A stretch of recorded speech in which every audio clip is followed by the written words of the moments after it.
I would like to welcome Dr. Steve Horn to the Humanities 196, where the theme this year is How to Be Human in the Age of Vertigo. Dr. Horn teaches political science here at EDCC. He received his PhD from USC in Los Angeles, California. The title to Dr. Horn's talk today is Archetypes or Stereotypes, an Antidote to Gender Essentialism. Would you please give a warm welcome to Dr. Steve Horn. All right, thank you for coming, and I know that most of you are from my class, so you had to come anyway. So, anyway, I put this question up here because I would love to come back to it and hear from you once I'm finished going through the material that I have. I think the biggest challenge that I face right here, though, is being able to get everything that I've prepared for you in before. And I've also tried to link up with the humanities question here, opening the gendered box of human possibility. Ultimately, I want to push back against the idea that there are innate differences between men and women. As I do this, understand that I'm going to be speaking in terms of gender binaries, and we know that that doesn't match up with reality, but just understand that for the purposes of this talk, it's my judgment that it's better to kind of talk in terms of gender binaries, right? And I hope that that becomes clear why that is. We should also acknowledge maybe some terms going in that maybe a lot of you already know and understand, but just to be clear, there's a difference between gender and sex, right? So gender, the idea is that's a socially constructed thing, and sex, that has to do with genitalia and just kind of bodily reproductive differences, right? I'm mostly concerned with the question of gender discrimination and the question of whether or not the defenses of the way that society currently exists are actually defensible, right? To get at what I'm talking about here, let me sketch out really inadequately and briefly what I'm getting at with regard to gender inequalities. So the pay gap is an important one here. And what this graph shows you is the average pay for men and women from age 18 onward. And you can see that at no point in time during the lives of men and women is the average pay equal, and it's always men are paid on average more than women, right? So there's this definite difference, definite disparity. The question is, what does it mean, right? On average, women get paid about 80 cents on the dollar, right, as men. The question is, okay, well, how should we think about this, right? Here's another kind of getting at the gender pay gap. You can see over time, this one starts in the 1950s, 60s, 70s, and it gets a little more compacted as you go along here. You can see over time, at no point have women been anywhere near men in terms of compensation. And these are full-time workers, right? So the problem that or the issue that I'm dealing with is a real one. The question is, of course, how should we think about this? The United Nations has constructed kind of a way to think about measuring gender inequality or gender justice. And it's probably hard for most of you to see this up here, but I'll just point out some things here. There are several dimensions, 3 dimensions of gender equality or gender justice that the UN measures, having to do with health, empowerment, and participation in the labor market. So the first one, health, one way to figure out if things are just or equal would be to measure maternal mortality rates, right? What's the rate of death for women who have children? Adolescent birth rates, right? Do young women maybe who don't want to have children yet nevertheless have them in a particular society?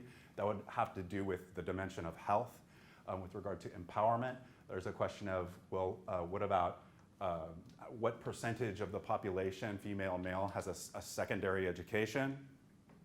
Or the other measure is what is the rate of female presence in Congress or a parliament?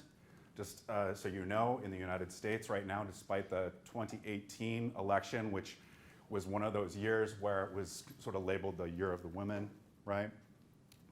Still leaves only about 1 in 4 representatives in the House and Senate female, right? Which is a significant disparity.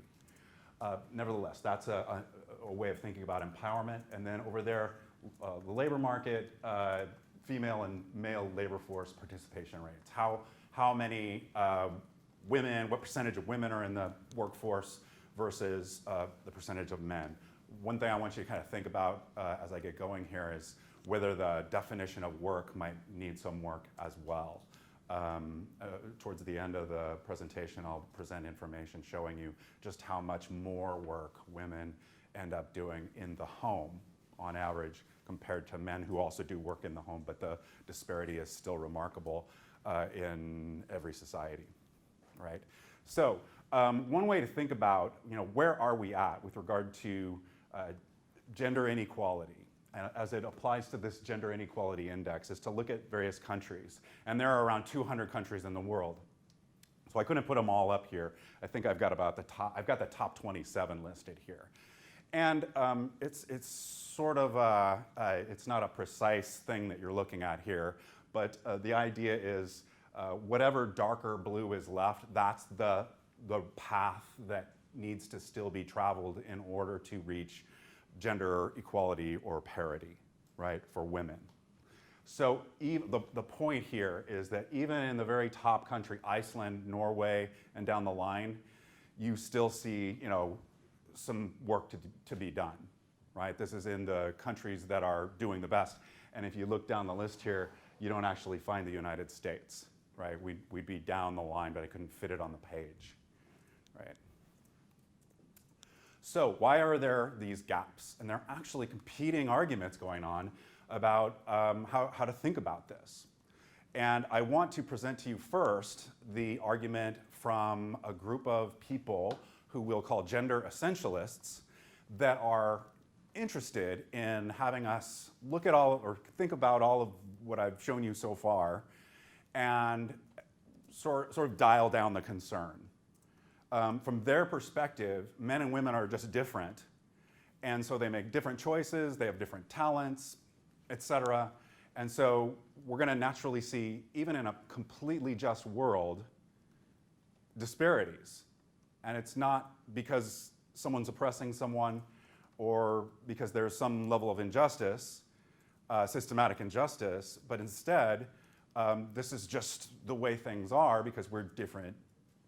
We're different genders, right? So understand the gender essentialist position is arguing that there are innate differences between men and women, and that affects choices and values and talents, right?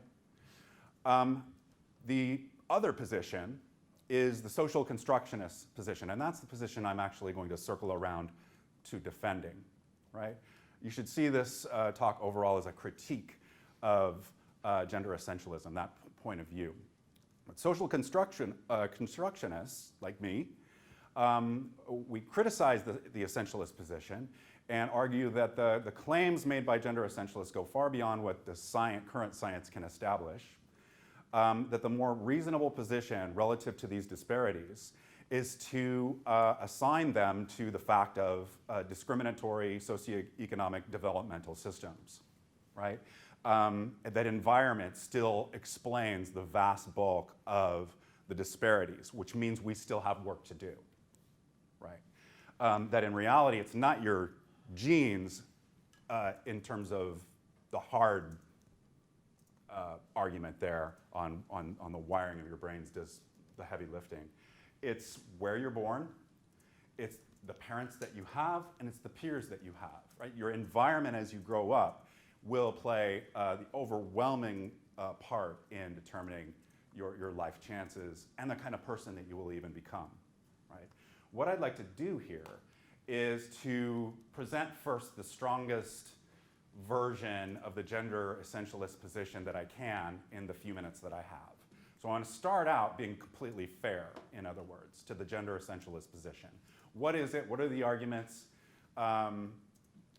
Some of you in here that are part of the humanities class saw a clip from Jordan Peterson where he defends essentially this position, right? So you can think about that if you saw it. I know there's only maybe 4 of you in here, but I'll do my best to reflect that position and point out the basic argument here. So the first claim having to do with gender essentialism is that obviously innate differences explain inequality, and a key fact here is that psychologists do see differences in personality, in terms of the big 5 personality traits that men and women have, right? So openness, conscientiousness, extroversion, agreeableness, neuroticism.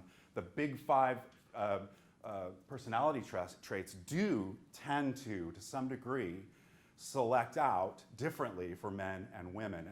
And the argument is that then you get people who have these different kinds of traits. So you have feminine traits and masculine traits. And it does map on to this body of research on personality that is taking a look at people from around the world. It's not just one country, but it's a pretty consistent finding. So what the long and the short of this is that these differences in personality mean that women, so the argument goes, tend to choose careers that are more people-oriented, right?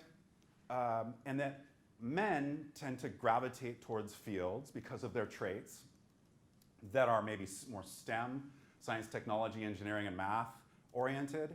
And that just, those careers compensate people differently. The more people-oriented careers tend to pay better. So you can see them working here, right? It's choice. And it's a matter of choice based on real differences, personality differences, right? So that, if you buy into this, that means that handles the outcome, the consequence, which is men get paid more than women, right? But from that point of view, there's not discrimination, right? Instead, it's just, well, this is what happens in a free society, right? People make different choices based on their personality differences. So that's one argument. Another argument, which is connected to the observation that whenever you turn on the television or read the newspaper about some major award like a Nobel Peace Prize getting handed out, or whenever you hear about a famous professor at MIT or Princeton or Harvard or somewhere like that, it's disproportionately a man that you're hearing about, right? And that's been used as evidence coming from people, from my perspective, that things are not equal. Things are not the way that they should be. It should be more equality there if you lived in a more just world. From the gendered essentialist position, though, data like minute differences in IQ between men and women is leveraged to argue, no, there's actually an explanation for this that doesn't involve discrimination. So Steven Pinker, who's a scientist, has been probably the most prominent to put forward this idea. The argument is that, yes, men and women, and again, here I'm using the pink and blue to differentiate between men and women in terms of IQ averages. You'll note that there's plenty of overlap here, right? Men and women, their IQs are almost the same on average. But, I don't know if it's really reflected well by this chart, but on the tails, at the bottom, at the top, there are more men. So in Pinker's inelegant, kind of brutal way of putting this, he says that men are at the extremes, there are more prodigies and more idiots, right? But on the prodigy side, that means that they're going to just naturally be more Nobel Prize winners. They're going to naturally be more MIT professors, and the kinds of people that you see on the news holding forth and experts. They're going to be more. There are going to naturally be more men than women, right? So that's another argument here put forward by the essentialists. 2 more arguments, and then I'll get to the pushing back portion, right? Number 3, claim. The argument is that, this is Peterson especially, but men and women are most noticeably different in the most equal countries. So one observation, I believe he mentioned in the video that I think 4 of you watched, was that if you look at the Scandinavian countries or the Nordic countries, they rank near the top or at the top in terms of the highest gender equality ratings. But when you look close at those societies, women are choosing to become nurses and men are choosing to become engineers, right? And it's not equal. It's not even close to equal. So the argument here, you can kind of probably fill in the blanks at this point by now, is that, well, these people are living in free societies. All of the barriers have been taken away, and the only thing left are the natural differences between men and women, and they're making choices. Women would prefer to be in people-oriented professions like nursing, and men would prefer, and think the last slide, have more talent in terms of engineering, right? So that's a way of reframing all of this to make the case that there's actually not much gender discrimination anymore. Instead, this is kind of the product of living in a free society with different talents, different personalities, different choices. Right? And then the last argument here I want to present relative to the essentialist position is, again, one that Peterson has made prominent over the last couple of years. And he emphasizes the role of what he calls gender competencies, competence hierarchies. And what I mean by that, or what he means by that, is that, and it actually fits together with some of the things we've already made reference to. There are things that men are good at, and there are things that women are good at. And this has been a necessary product or development connected to our evolution as a species. And he basically makes the point that these sorts of roles have developed and have been important for the human species to survive over time. That sort of the archetype of what it means to be a man, and the archetype of the vision, the perfect vision, ideal, what you're supposed to be in terms of a woman, that all of this is important for species survival. And sort of the punchline here is that all species, like 99.999% of species have gone by the wayside and died and become extinct, right? The argument here is that in order to stay on that razor's edge and survive, you've got to maintain these roles that over time were important for survival. Does that make sense? So this is the essentialist position. Maybe I should check in.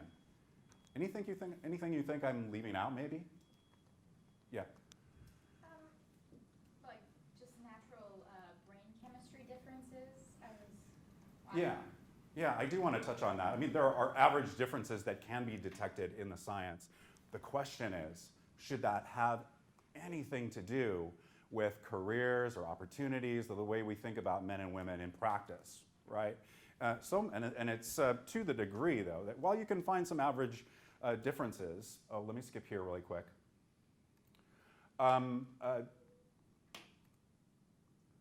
It's really difficult for a neuroscientist, who I'm quoting here from UW, to have a neuroscientist look at a brain and be able to tell you whether it's a male brain or a female brain, right? Okay. Anyway, what are the policy consequences of gender essentialism? I mean, you probably got the idea by now. We've pretty much done what we can do, is the policy consequence. We should allow boys to be boys. We should allow girls to be girls. Any more pressing in the direction of gender equality is going to actually lead to oppression, because you're going to be forcing 50-50 outcomes or something thereabouts on a society where the free choices have already prevailed and they're not 50-50 preferences. Does that make sense? That all of what we see, what I was gesturing at the beginning, is sort of just the natural product of freedom, of a free society. That's sort of the policy consequence. The policy consequence would be, don't try to mess with that. Right? So the arguments against this. Steve, I Yes. have a quick clarification on the pay gap. Sure. Are women getting, like for example, at Everett Community College, are the female academics getting paid less than the male academics? The question is, are female academics getting paid less than the Yeah, so male per academics at job, Everett Community are College. we talking about that kind of pay gap, or are we talking about? Yeah. sort of At the end, I will overall answer that question. In general, I don't know that I could answer it at Everett Community College. We might make observations about, well, who's an associate faculty between, rather than who gets a tenure track job. Yeah, I would do that department by department. Yeah, yeah. I'll try to address that in a little wider. We're talking about economic disparity, and we've got the male-female binary going on there, but there's also the contingent versus the full-time issue. Sure. And I'm not sure, what's my question, what role would gender play? Yeah. I will show you full-time differences in the same career eventually. Cool. Also, I'll come back to this again and say the same thing, but if you look at industries where they were dominated by men and then women come in those industries the pay drops. So it would seem important not to only focus on gender, but to notice that gender is related to driving down the wages. Yeah. I mean, kind of to that point, like, couldn't you make the argument that, like, yes, these inherent differences exist, but women's work or work that we deem to be women's work is less valued than men's work? Yeah, I want regardless to do of that. Yeah, and I also want to push back on some of the claims anyway, right? We don't have to accept everything I just said about the science, right? But even if we did accept it, I'm not sure it leads to the conclusions that I just mentioned. One thing we should notice, though, and this is more of an observation than an argument. It's meant to suggest the direction of science as it relates to gender over time. And the observation I would make, again, this isn't an argument, but it's an observation. What can we expect, having seen the history of this claim that men and women are just fundamentally different? I mean, you can have people like Charles Darwin, right? So father of evolutionary theory, just making the most ridiculous claims about the differences between men and women. They're just fundamentally different. I mean, you would think from reading Darwin's claims that women would catch on fire if they were asked to do a math problem, right? That would be such a challenge. But the direction, what I'm observing here, is that over time, the number of convincing essentialist claims or explanations has been dwindling. So that what I just presented to you is actually representative of a much more conservative set of claims than existed before. So my observation here is, well, what if we just give this more time? Isn't it likely that maybe we'll keep going in the same direction, right? And I do want to make that argument at the end here. So rejecting essentialism, where would I start? First, I would emphasize what the most recent brain research has found about the human mind, the human brain, and that is its plasticity, its ability to interact with the environment and literally change. So it's not a matter of nature versus nurture. That's not what this whole question and argument is about. It's about the gene-environment interaction. And brains actually change based on the environment. There's recent research suggesting that when males are stressed, they have some kind of stressful situation, that the portion of the brain that would relate to that and be considered male turns female, right? I'll say more about that later, but that's an example of the impact of the environment on the basic components that make up our brains, right? So plasticity and adaptability. Human beings are the most adaptable species on Earth. Think about it for a moment. Human beings have thrived on every continent. We've even set up shop in Antarctica. Human culture is as diverse, more diverse than any other creature that you can think of on Earth, right? We do things in different ways all over the place. And this sort of cuts against that idea that we're on this razor's edge of evolutionary behavior, if we veer away from gendered roles, that will fall off and perish like the rest of the creatures who've gone extinct. So plasticity and adaptability are really important and can override anything that we might find so far that would tie into average differences between men and women, right? Even physical differences, right? So we would have to acknowledge, right, that on average, it's clearly obvious that men tend to be stronger than women, right?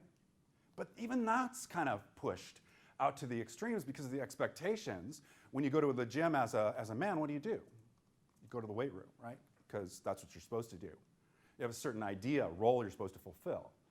If you're a woman, tend to do, speaking of averages, is avoid that because you might get bulky, right? So even the average strength might be a product of, at least part of it, environment, right? I have some examples here with regard to plasticity and adaptability that don't have to do with humans. So if you look at the bottom here, 3 short stories about aggressive mice, nurturing male rats, and this garbage dump troop that Robert Sapolsky writes about in his latest book, Behave. Anyway, understand, the reason for these stories is to demonstrate the adaptability, in other words, the ability to deal with the argument of, I've been told this is the wrong way to say this, but lower order species, right? Less adaptable species. So if they can do this, the proposition is, man, human beings probably are able to adapt even more dramatically. Anyway, the first story, aggressive mice. So scientists wanted to figure out what variation in personality within a community of mice. So they bred one group of mice to be aggressive and mean, right? And by 6 or 7 generations, they had noticed a difference, right? This other, compared to the other set of group of mice that were bred to be less aggressive. So they have like a difference after about 6 generations. Then they kept doing that. And they ran it up to like 38, 39 generations. And by then, you just have these mean little bastards, right? These mice that are just at each other's throats.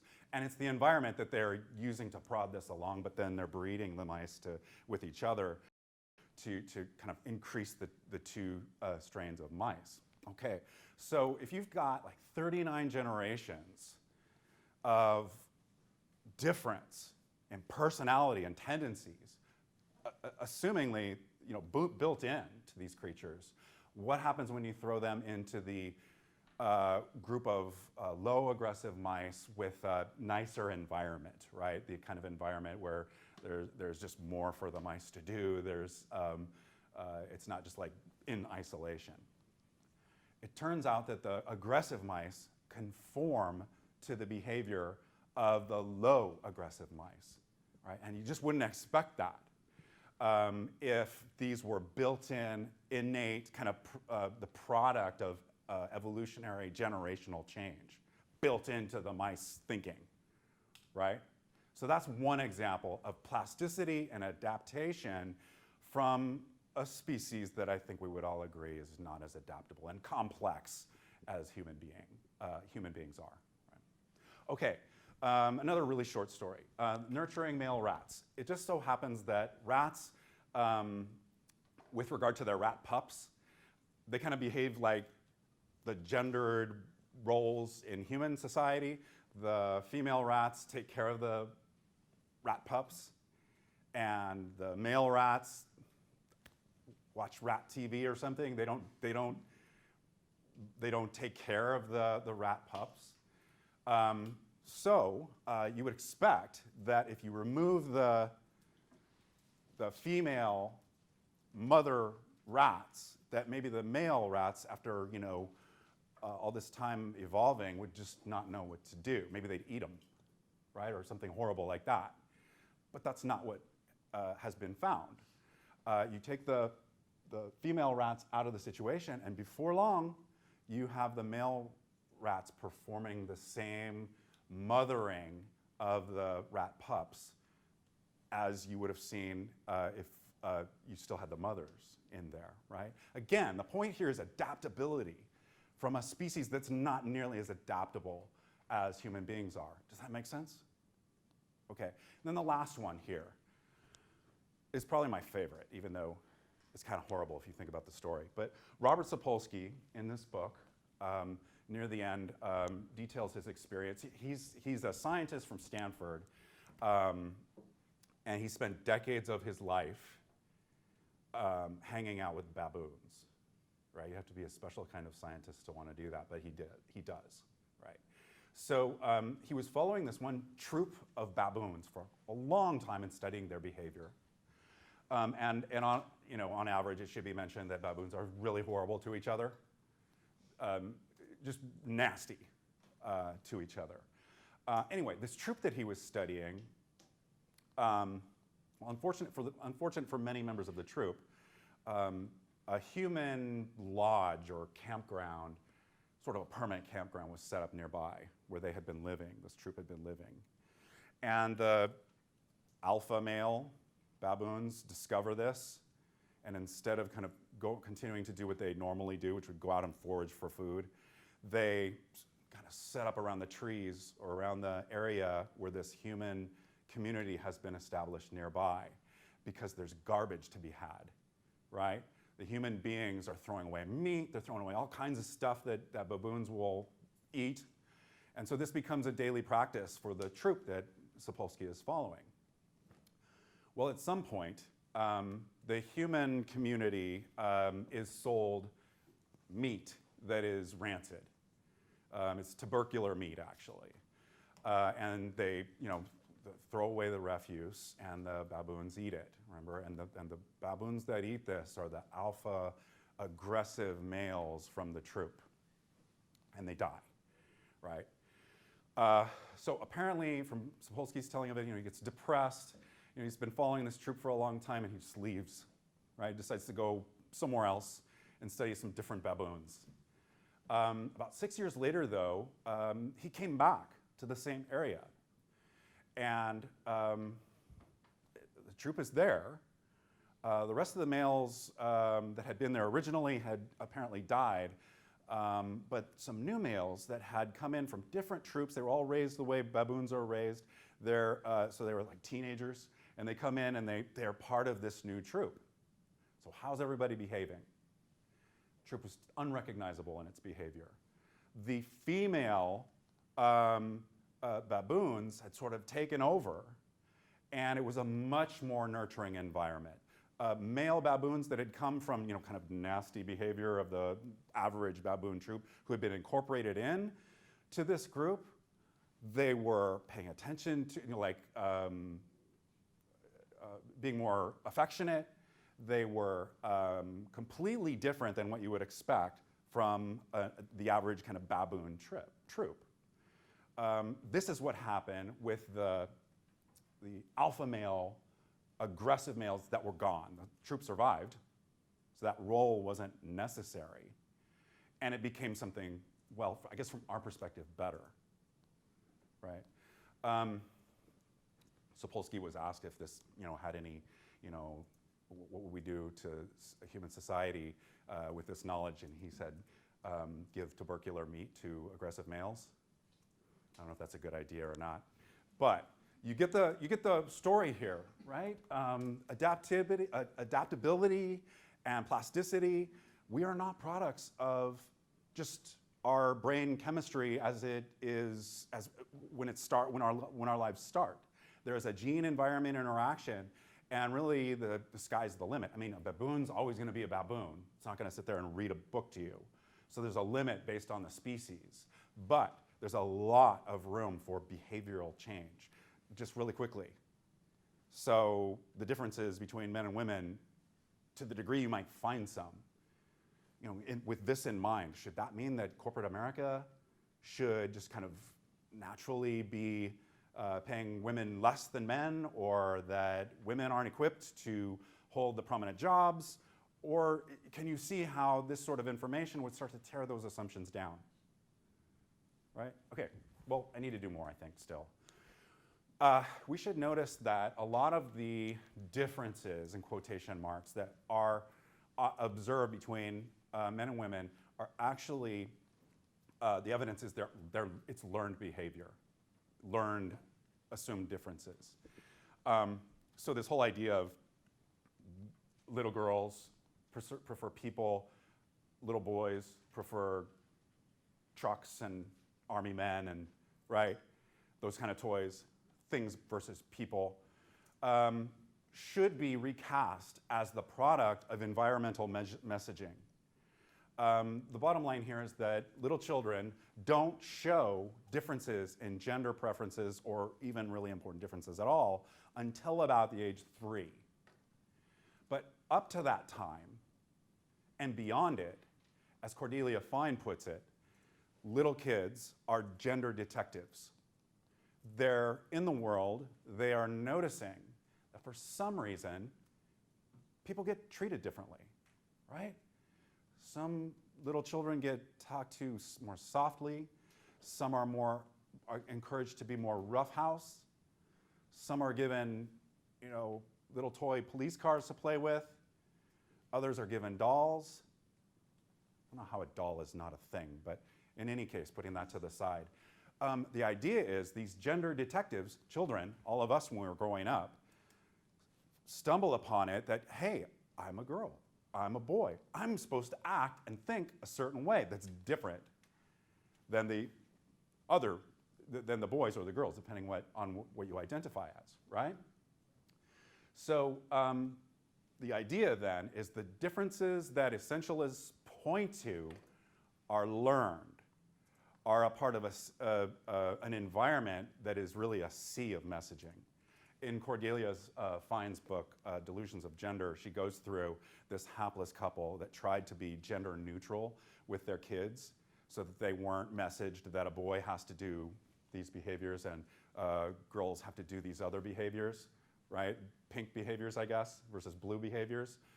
And it just was futile, the attempt to do this. Because yes, within the house, they might have been able to control what they read, what they were told, and that sort of thing. But as soon as you step out the door, the messaging is sort of poured on you like a bucket of water, right? And continuously.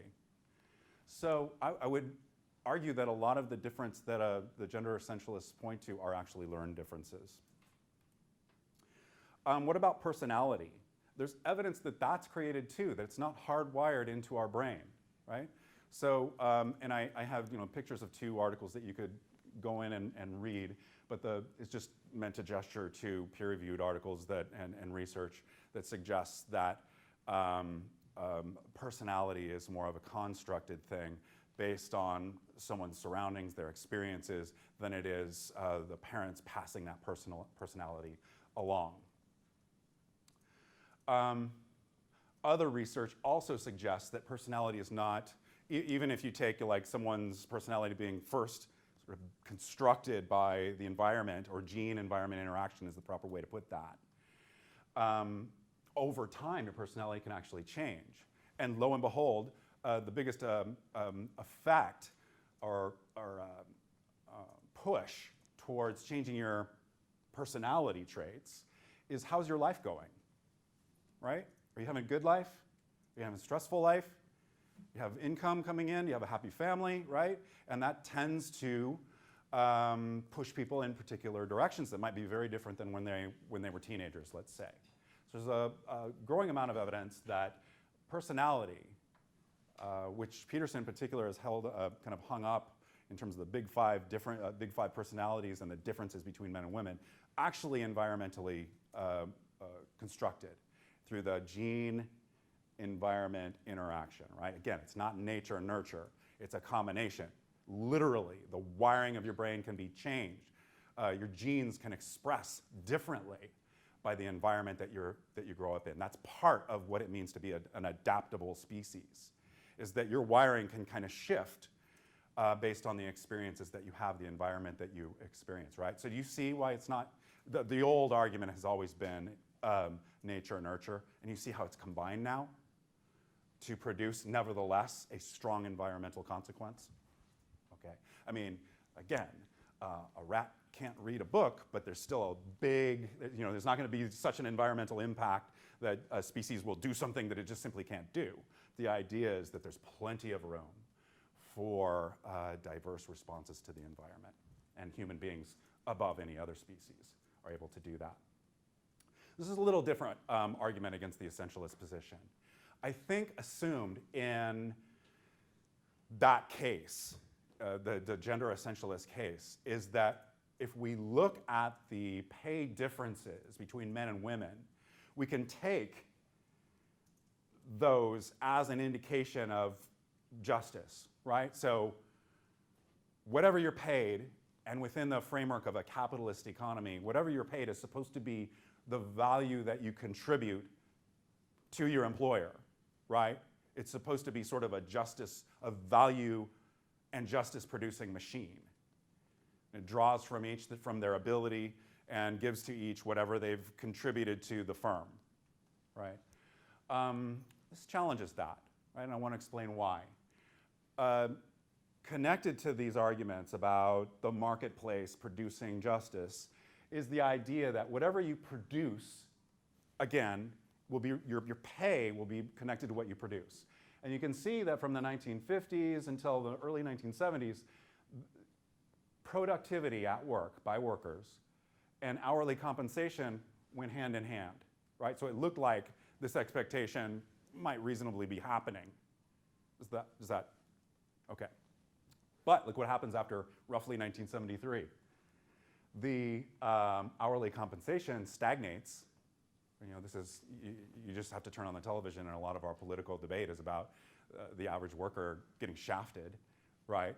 And there's definitely something to that, given that the average worker is producing more and more per hour, right? That's a matter of efficiency and creation of value for employers, right? So this pay productivity gap really punches a big hole in the idea that whatever you're paid, that's the amount you're supposed to get paid because it's connected to the value you're contributing. So you see how that's it's a faulty hill on which to build an argument, right? And the other chart is also suggestive of this.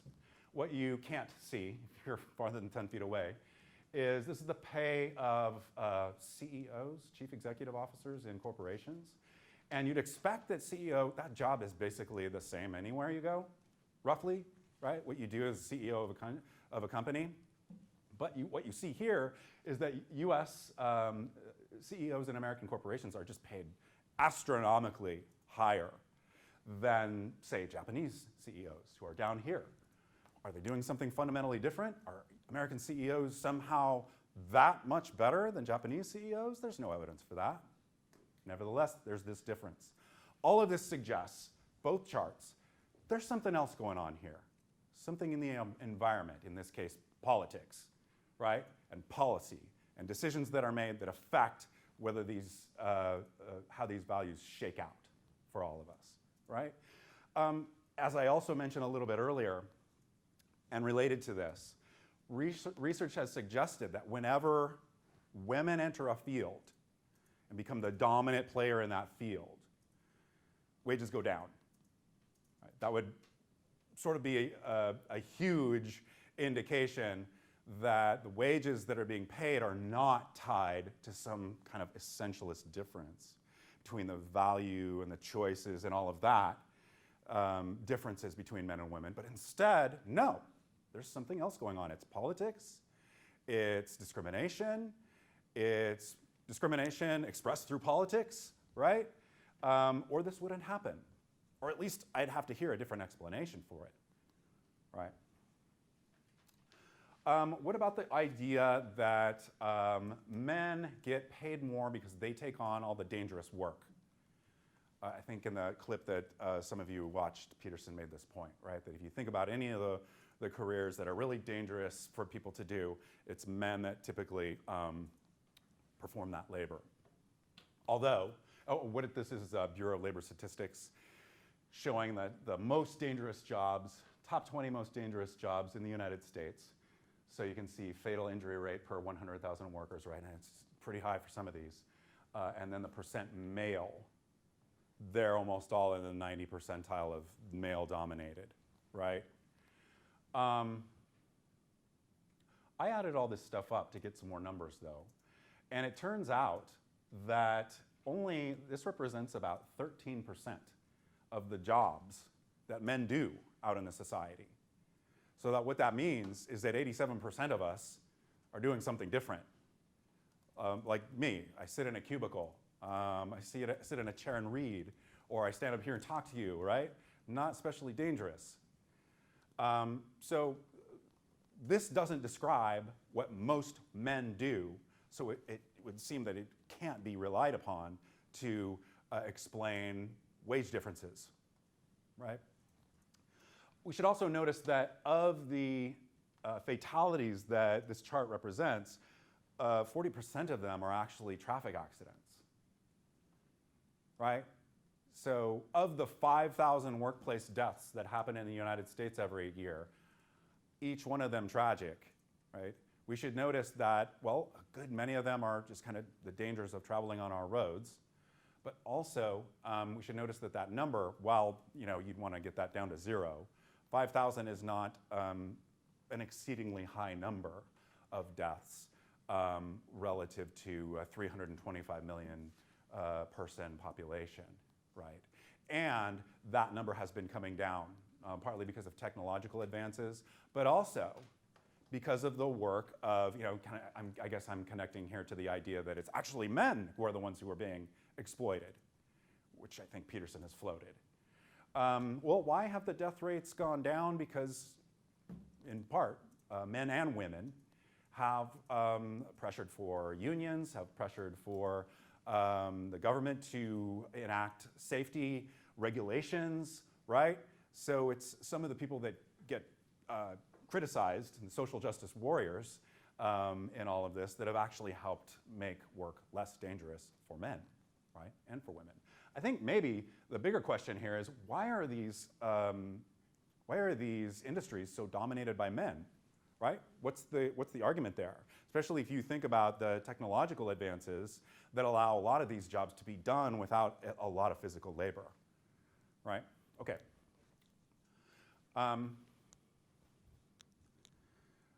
What about the Scandinavian paradox, right? This idea that the more equal societies are actually the ones where you see the biggest differences between men and women.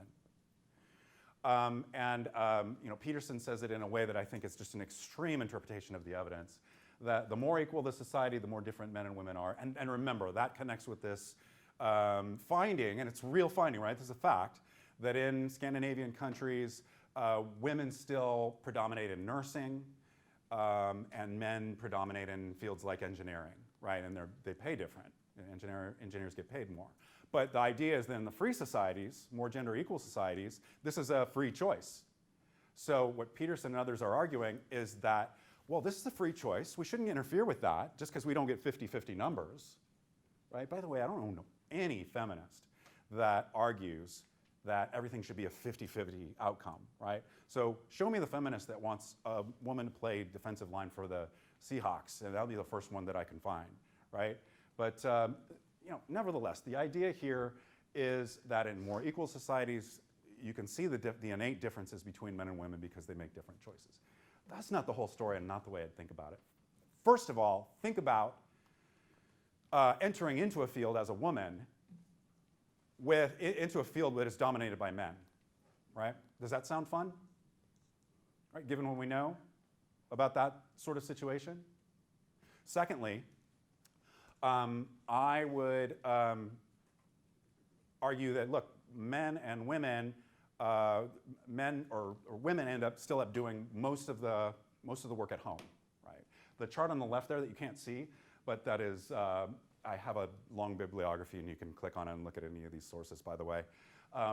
What this OECD chart does is it shows what men and women do in terms of working out in the marketplace and then the work they do at home, right? And same thing for women. The work they do out in the marketplace, right, at a so-called real job, and then the work that they do at home. In almost all of these countries, women do the same amount when you combine both, the home labor and the market labor, and sometimes a lot more of the work, right? And that's because they're doing the work at home. So think about back, okay, if you're gonna be an engineer or you're gonna do some high-power CEO job eventually, right? What would be the calculation if you're a woman and you know that this job's gonna take all kinds of extra time and hours to perform well in and to go up the ladder? Are you gonna choose that knowing that you've got 2/3 of the work that needs to be done at home left for you to do? Right? That might be impacting some of this as well. But the essentialists, in my humble opinion, do not take these sorts of factors into seriously at all. Right? In other words, I think, and you saw that earlier chart, there's reason to believe there's still a considerable amount of gender equality that needs to be done or achieved in even the Scandinavian countries. Anyway, makes sense? Okay. What about IQ? I'm running short on time here. But what about IQ? First, we should notice it's a moving target, right? This idea that there are more prodigies among men and more, what was the term? Idiots. Prodigies and idiots amongst men. We should just notice that this is a moving target over time. There's such a thing with regard, whatever IQ is measuring, it's been improving for the general population for a long time, for 100 years.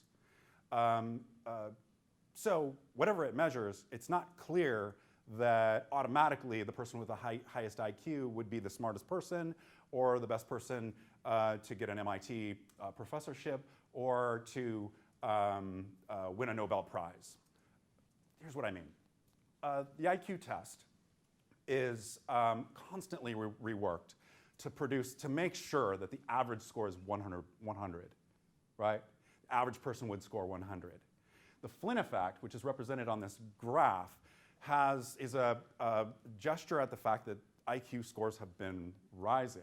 They've had to keep working on the IQ test in order for it to hold 100 as the average.